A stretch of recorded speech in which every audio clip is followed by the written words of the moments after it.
Estamos orgullosos de nuestra naturaleza, argentina y solidaria. Banco Credicop, 261 filiales en todo el país. Banco Credicop Cooperativo, argentino.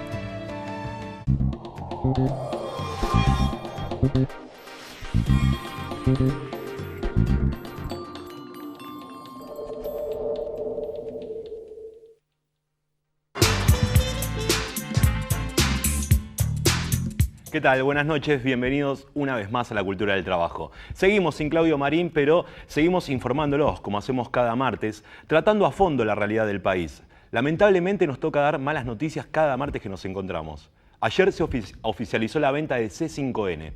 Terranova, el empresario amigo de Macri, quien fue llevado a las puertas del canal por Nicolás Caputo, uno de los mayores socios de Macri, se convirtió en el nuevo CEO de La Señal. Se descartó que Roberto Navarro tenía mala conducta en el canal. Finalmente hubo un llamado del presidente para que corran al periodista que lo incomodaba con los llamados. Hoy podemos decir que el gobierno tiene el 99% de los medios de comunicación. Muy peligroso teniendo en cuenta la realidad que vivimos. Hay una inflación silenciada por estos medios cómplices, que son cómplices, le hacen el juego al gobierno. Muy grave eso. Es muy grave ser cómplice de una mentira. Es muy grave lo que hacen estos medios. Por eso aquí tratamos a fondo todo esto. Sin tabúes, sin callarnos nada, le contamos la realidad del país. Santiago Maldonado sigue desaparecido. Esa desaparición forzada que intentan tapar hace 63 días que no sabemos de su paradero. Hoy la ONU le exigió nuevamente al gobierno nacional que dé con el paradero del joven. Sin embargo, Garabano dice que no es vinculante esa exigencia, porque quieren mantener la soberanía. La misma soberanía que quiere mantener Gerardo Morales en Jujuy. Soberanía de una provincia que está en un territorio federal, que responde a la Constitución Nacional, que dice que Milagro Sala debe estar libre. Lo dicen los organismos internacionales, lo dice la Constitución, pero no lo avala el gobierno, no lo avala Gerardo Morales. Se viene también una precarización laboral, no es flexibilización como le gusta decir, es una precarización laboral. Y es una precarización también silenciosa y paulatina, porque se va dando en pequeños convenios colectivos de trabajo, pero a la larga todos los trabajadores van a salir perdiendo. Hoy la cumbre de la CGT dijo que hay que esperar hasta el 22 de octubre para ver qué hacen, para ver si le enfrentan un paro al gobierno que los está maltratando día a día. Bueno, van a esperar a ver si le quitan todos los derechos a los trabajadores para salir a la calle. Acá no vamos a esperar nada, acá vamos a tratar los temas de la realidad a fondo. Por eso trajimos a dos invitados, dos amigos de la casa, el señor Luis Roa, abogado laboralista, y Gabriel Fernández, periodista. Tema, flexibilización laboral o precarización laboral. Era la pregunta que te hacía fuera del aire.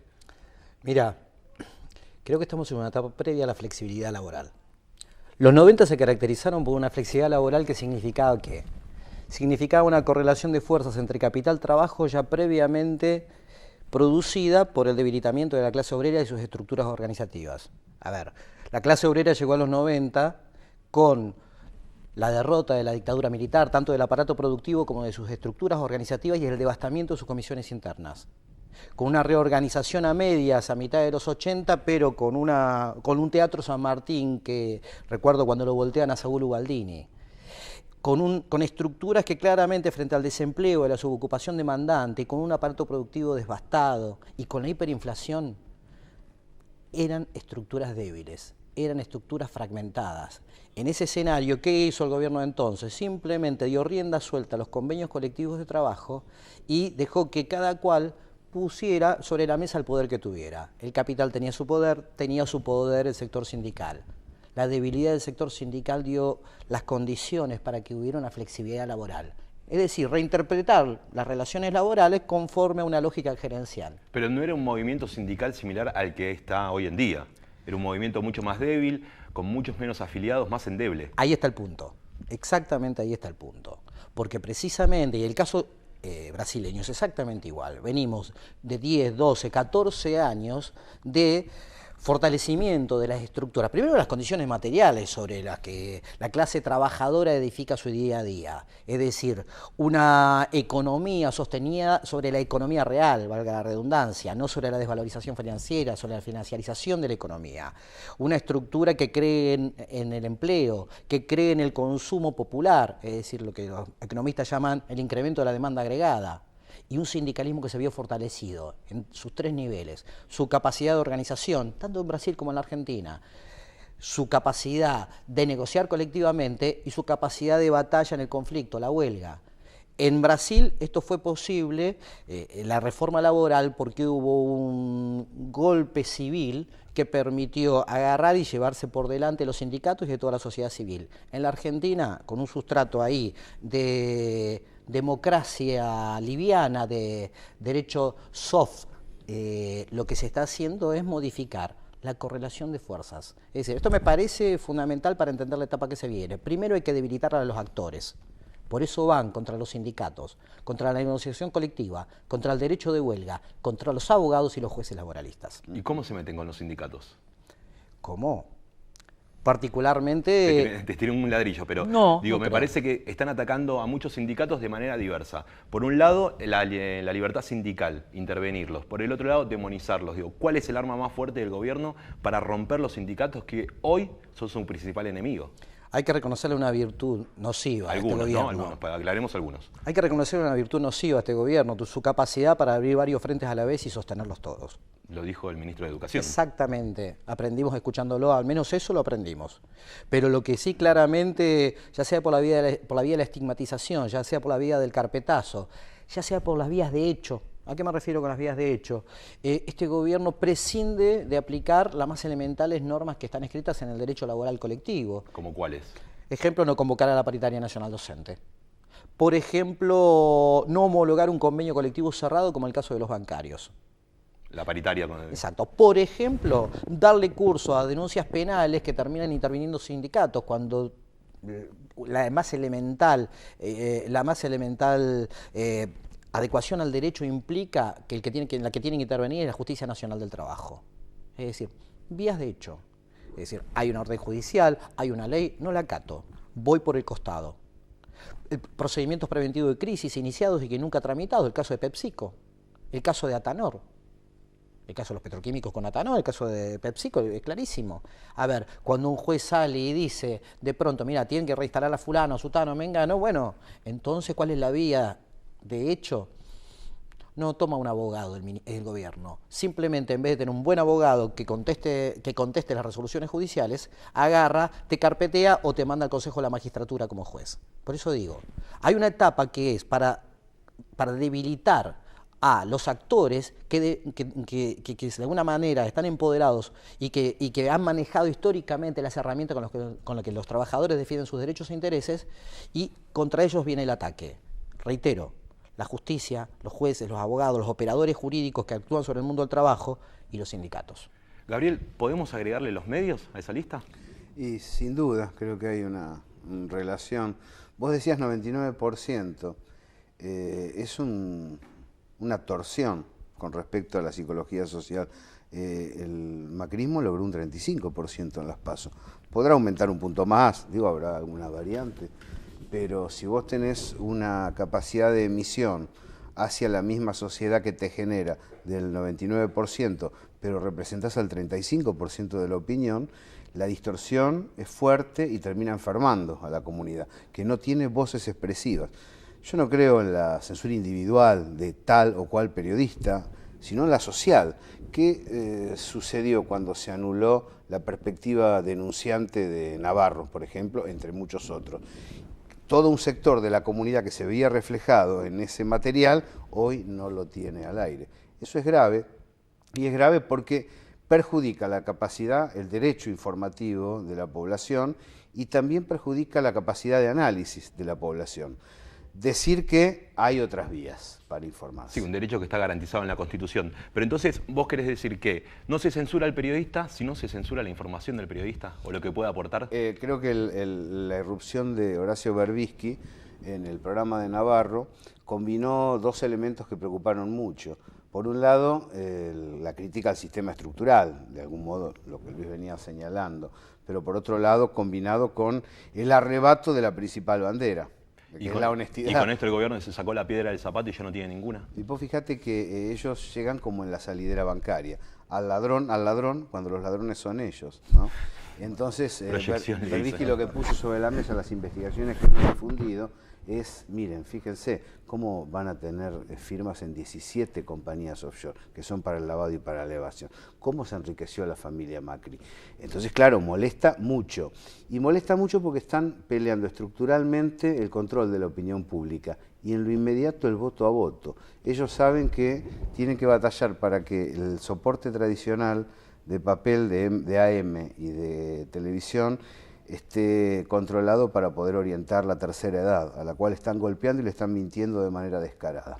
Entonces podemos decir, además de los medios de comunicación, no se trata solamente de un actor individual, se trata de un entramado que es a través de la justicia, a través de otros socios del ámbito privado, a través del manejo del Estado y a través del manejo del poder económico. Te pongo un ejemplo, a ver si coincidimos. El caso Nisman. La Gendarmería parece ser brillante para descubrir que fue un homicidio y encontrar una sustancia en el cuerpo que no se puede encontrar después de tantos años y sin guardarse en una temperatura ideal.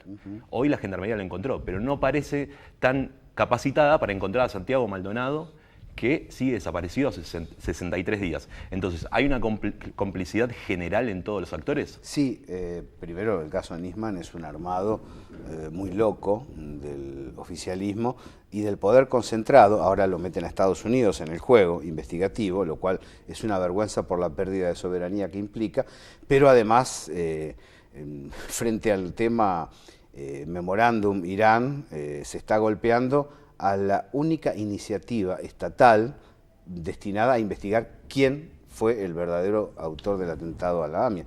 Da la sensación que hay sectores que cuando se firmó ese memorándum se desesperaron porque necesitan que Irán sea culpable eterno no corroborado para poder acusar a alguien y defender a los verdaderos autores del atentado. Ahora, es correcto lo que vos decís, medios, política y justicia están marchando de la mano. Se observan los sindicatos, ¿no?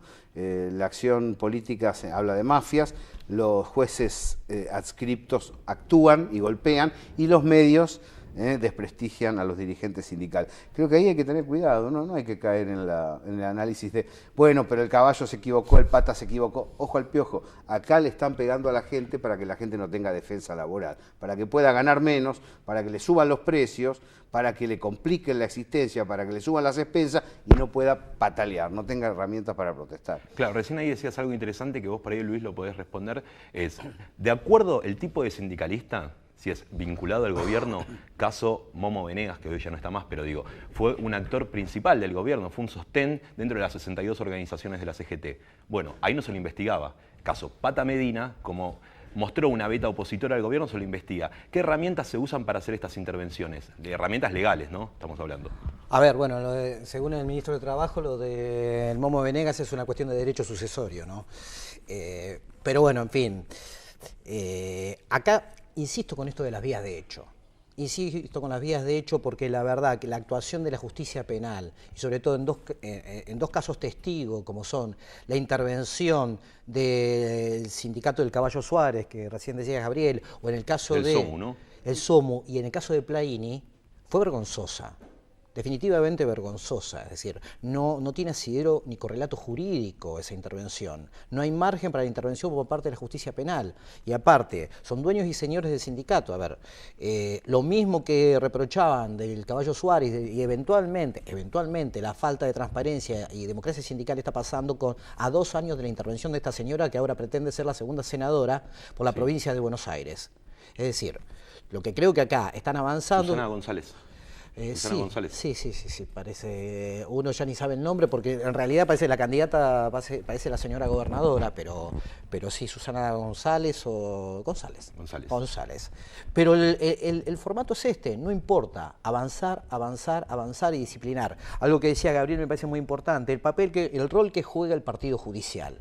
El partido judicial que primero se consolida arriba con la entrada por la banderola de dos miembros como Rosencrantz y Rosati, entran por la banderola a la Corte Suprema de Justicia, y después el blindaje que genera el Consejo de la Magistratura metiendo a un consejero también por la banderola, como el caso de Luis Tonelli, y después encontrar puntos de fuga, por ejemplo, cuando avanzan sobre jueces, cuando no está integrado plenamente el Consejo de la Magistratura y votan con el faltante de uno de los miembros que está en ese mismo instante, en paralelo, jurando la Corte. Bueno, antes que Luis nos explique la diferencia entre precarización y flexibilización laboral, vamos a ir a un corte cedido por la Ley de Espacio Electoral.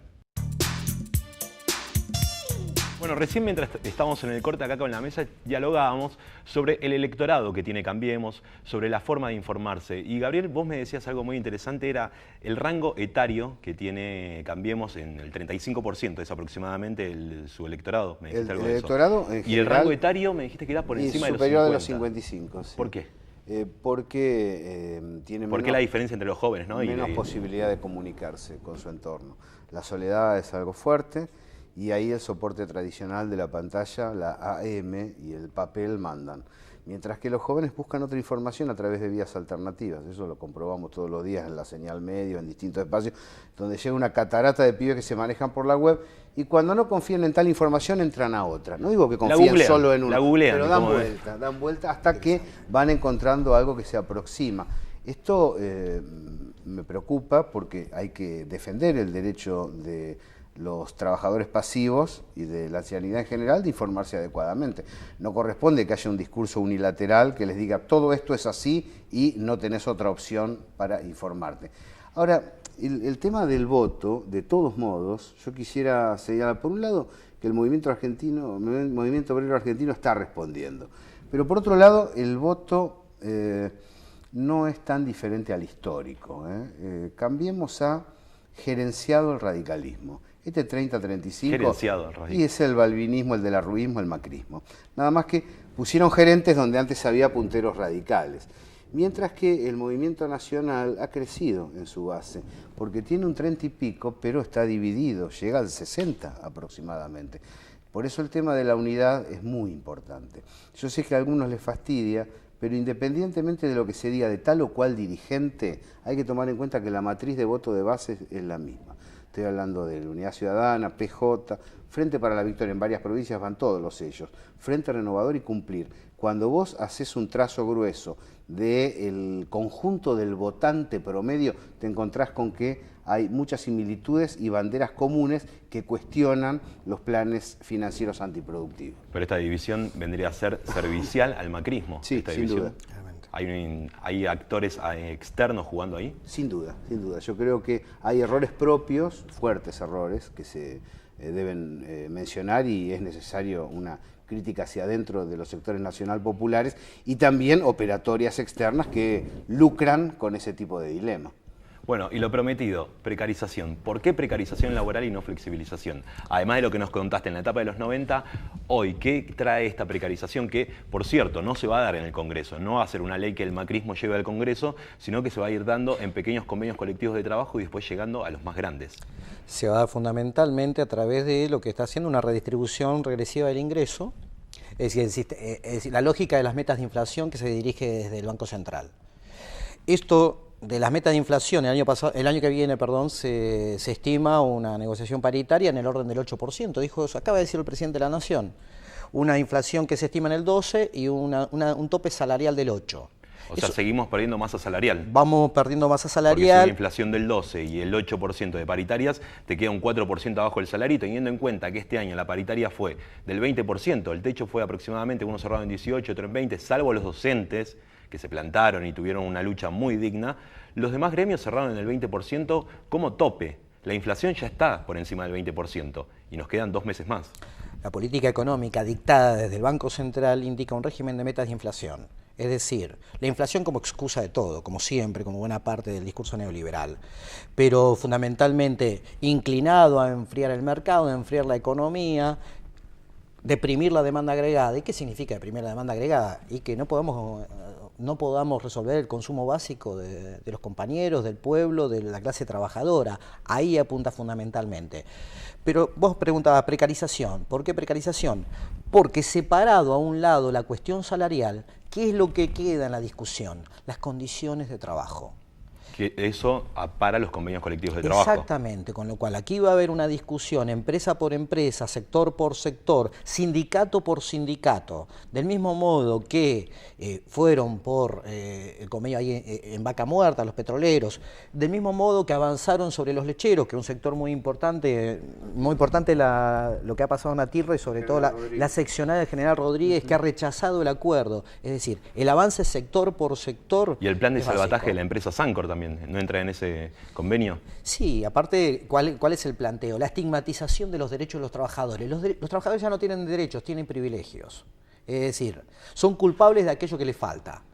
Es decir, acá no hay privilegiados en un pavoroso esquema de redistribución de la renta en favor de los CEOs, de los ricos. Acá ahora resulta que los culpables de todos son los trabajadores. Y se macanea, ¿no? Que hay que hacer el esfuerzo para poder crecer. En realidad, mientras mejor, mejor. Mientras mejor le va al trabajador promedio, mejor le va a la industria nacional y al país.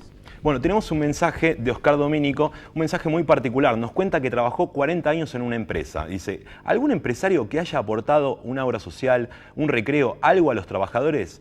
Pide que hay que combatir los sindicatos deshonestos, pero los empresarios son chupasangres. Todo lo que tenemos es por los sindicatos. Bueno, es esto. Convenio colectivo de trabajo es la gran conquista de los sindicatos. ¿Qué es lo que le molesta al gobierno? En realidad, los sindicatos contribuyen a que sea una sociedad moderna, industrial, con capacidad de compra, por lo tanto con capacidad comercial, por lo tanto con capacidad industrial.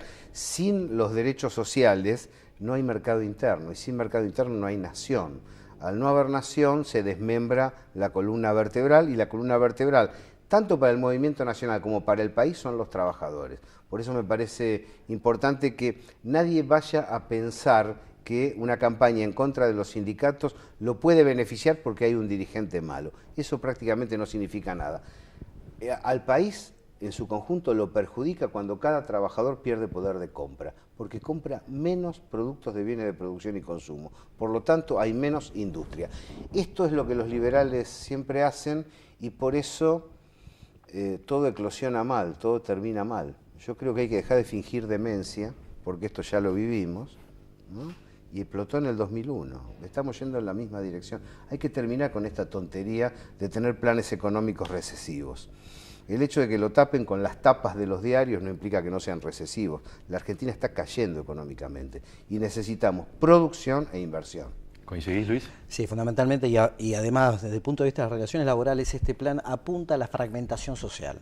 Es decir, vos preguntabas recién precarización. Precarización porque discutimos todo, sector por sector, empresa por empresa, pero no hablamos de plata. Eso significa polivalencia funcional, movilidad geográfica, significa modificación de las condiciones de trabajo microscópicamente en cada lugar de trabajo. Que el convenio colectivo de actividad, que era aquel que te marcaba la cancha y homogeneizaba cuáles eran los derechos de un determinado sector de actividad, ahora sea por empresa por empresa, y la empresa, lo que se negocia en la empresa prevalezca sobre la actividad. Y a la vez que la ley desaparezca, es decir, es un juego de libre oferta y demanda entre un sindicato que lo necesitan débil contra un empresariado que se siente poderoso y en el gobierno. En este esquema de debilidad es la idea del gobierno que nos lleven puesto espacio por espacio. Bueno, contundente. Te voy a traer, antes de cerrar el programa, te voy a traer a un tema que traías sobre las redes sociales y sobre el hecho de informarse sobre las nuevas vías de comunicación. Muchas veces vemos que hay información falsa ahí. Sin embargo, hay mucha gente que después la consume y se construye un relato. A este rango etario de la persona de más de 50 años que vos nombrabas recién, ¿qué le recomendarías para informarse y cómo chequear esta información? Charlar todo lo que sea posible, pedir información. Jauretche decía, nos desazonzamos entre todos, y aprender en las vías webs, aprender lo más que puedan el desarrollo tecnológico nuevo, pedirle a los pibes que los ayuden, a los nietos, a los hijos, y también exigir que exista multivariedad de opciones en pantalla. Si va a utilizar el soporte tradicional, papel, AM o pantalla tradicional, exigir que se le permita optar, elegir entre ver un programa liberal conservador y ver un programa nacional popular. No puede ser que solamente tenga un caudal informativo reservado a un solo lineamiento editorial. Bueno, el consejo de Gabriel Roa, periodista, y el consejo de Luis, cortito, que ya nos quedamos sin tiempo, Luis, para los trabajadores, como abogado. El punto son los pibes.